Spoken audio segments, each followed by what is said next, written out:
Hello mga persons, at ito na nga, kasama ko pa rin si Mr. Grumpy. Matagal na kaming kumain dito, pero ngayon lang ako nagka-time na i-post to kasi medyo na busy ang mga persons. So, ito na nga, natuwa kami dito sa may Ichiryu restaurant, lalo na dito sa may solo dining nila. Diba ang ganda? Pang Japan na Japan ang pet nila. O, ayan. So, kapag ka medyo, introvert at ayaw mo na nakikita nila kung gaano karami yung kinakain mo, o, dun ka.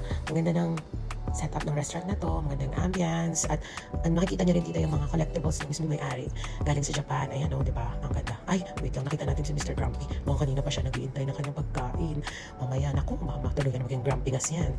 Eto, di ba? Marami kumakain dito sa restaurant na to, kaya nainganyo kami na subukan din natin try ang kanilang ramen and yung iba pa nilang food. Bale, parang combo ate ang in-order namin dito at yan, hindi na nga siya makapaghintay. So, yun na nga, itong Ichiryu is located in Dubai. Ito, alam niyo ba mga persons na ito ay founded by 3 Filipino brothers na nag-share na kanilang profound love for Japan. Siguro lagi sila nag-travel talaga sa Japan dati pa. At saka talagang love na siguro yung food ng Japan. Kaya ito, dinala nila sa Dubai. At mukha namang masarap, di ba? At ito, kaya gusto namin siyang tikman. Kanina pa nga siyang nagugutom. Kaya feeling ko talagang hindi niya na mapipigilan ito. So, ayan na nga. Kumukuha na siya ng chopstick. Oh, ayan. O, sige. Ulit-ulitin natin ito, Beshi. Oh, ayan. Sarap na sarap ang person. Sarap yan.